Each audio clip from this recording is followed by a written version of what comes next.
দেবতাৰ মুখে খানি পল্লব পানিৰ হাহি উঠে মৰি ঘনে ঘনে। দেবৰাজ খনিয়ে ৰাখিছে বক্তব্য সীমাছেদ কৰি আদেশ কৰক দেবৰাজ। জুৰি লৈ তীক্ষ্ণবান শেষ কৰো খনিৰ নাম চলিকৰ পৰা।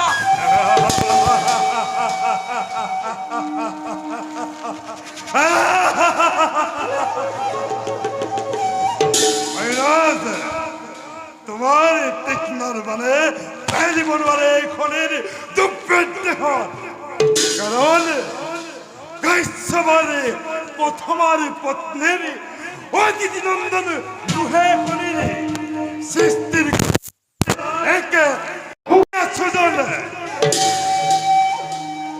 মহারাজ কদাপিও নোহোৱা উপযোগী তুমি দেৱতাৰ সমাজত মুহূৰ্ততে ত্যাগ কৰা তুমি দেৱতাৰ সমাজ। কাটেক এই আদেশ দিয়াৰ তোমাৰ কোনো অধিকাৰ নাই।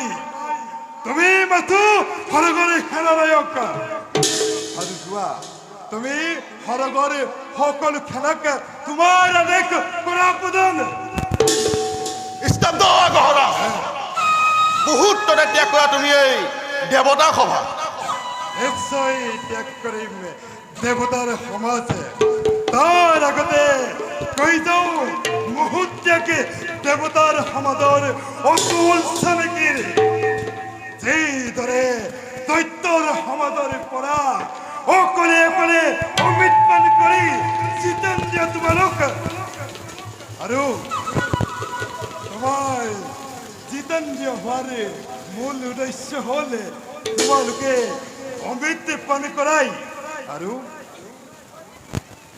শুনা শুনি জিতেন্দ্ৰীয় দেৱতাৰ কথা তুমি পুনৰবাৰ এনে উক্তি প্ৰকাশ কৰিলে কদাপিও নকৰিম ক্ষমা তোমাক। শান্ত হোৱা বাসৱ, শান্ত হোৱা। সামান্য কোঠতে বসৱতী হৈ এইদৰে জিতেন্দ্ৰীয় হবা তুমি। শুনা, স্বৰ্গ ৰজা হৈও তুমি গৰুৰ পত্নীৰ অহিল্যাৰ প্ৰেমত মোহিত হৈ পৰস্পৰ হ'ব লগা হ'লে তেনে দেৱৰাজৰ আগত এই গহৰাজ খনিয়ে নিজকে দেৱতাৰ বুলি নিদিয়ে পৰিচয়।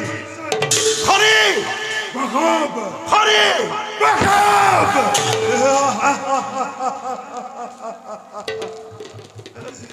নিশ্চয় নিশ্চয় ত্যাগ কৰিম মই দেৱতা সমাজ, কিন্তু যোৱাৰ আগে কৈ যাওঁ ত্যাগ শব্দই দেৱতাৰ সমাজত সুবাস নাপাই বাসৱ।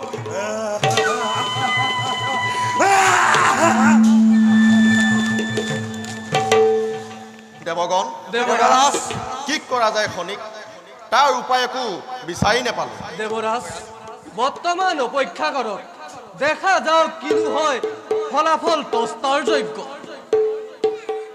দেৱগণ দেৱৰাজ লগে লগে সতৰ্ক দৃষ্টি ৰাখিব লাগিব আমি খনিৰ ওপৰত। পৱন দেৱৰাজ এই দায়িত্ব মই তোমাক কৰিলো অৰ্পণ। দেৱৰাজ দেৱতাৰ হিতৰ কাৰণে কৰিলো গ্ৰহণ মই আপোনাৰ আদেশ। দেৱগণ দেৱৰাজ নাই আৰু আলোচ্য বিষয়, যাওঁ ব'লা আমি সকলোৱে নিজ কৰ্তব্যত সগ্ৰহ। বলক দেৱৰাজ।